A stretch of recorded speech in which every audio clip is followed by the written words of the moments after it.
Hey everyone, welcome back to the channel. I know it's been a couple of weeks. That's kind of by design. There's not a whole lot we can do right now with it being the winter here in Wisconsin. So look to have videos come out about every 10 to 14 days on this channel. But today I just wanted to do a simple, quick update on our overwintered peppers. So kind of what they look like, what they've been doing. And then kind of give you some pointers and tips and tricks. All right, so here they are. We have our two King of the North, so Great Northern Bell Peppers. So two there, and then our Megatron jalapeno ones in the back there.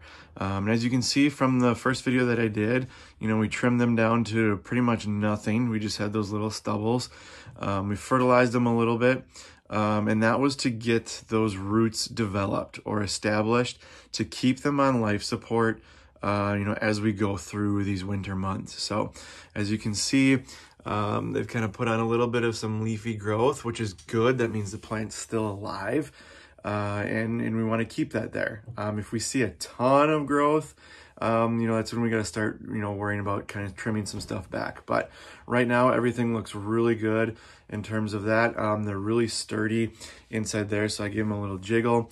They don't even really move, so they're established within those, those grow pots. Okay, so some things to look for, as you've overwintered them.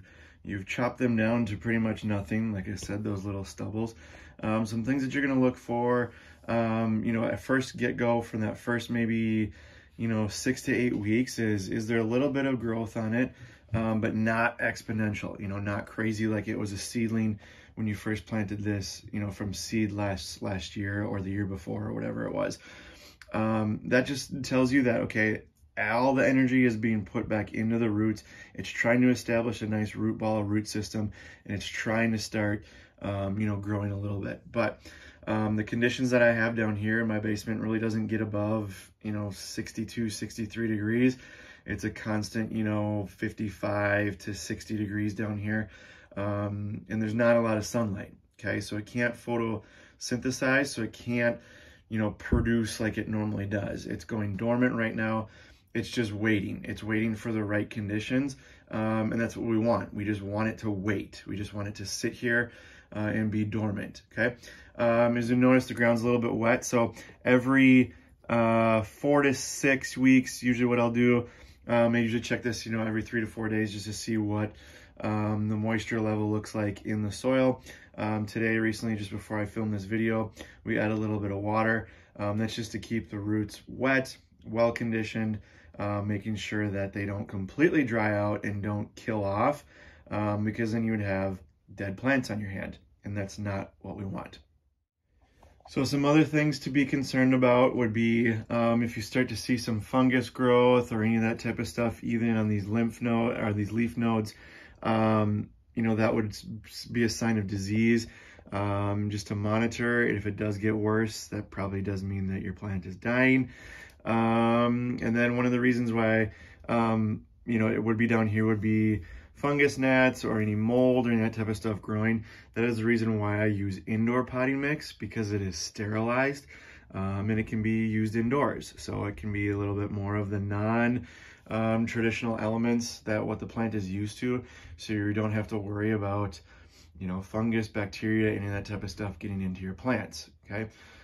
So you can be looking for that, on a week-to-week basis, making sure there's no growth in there.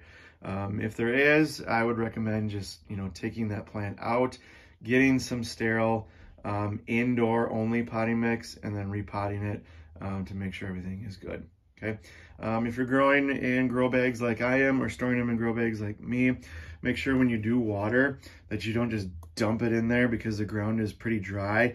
It's just going to run out and leak out like you see here.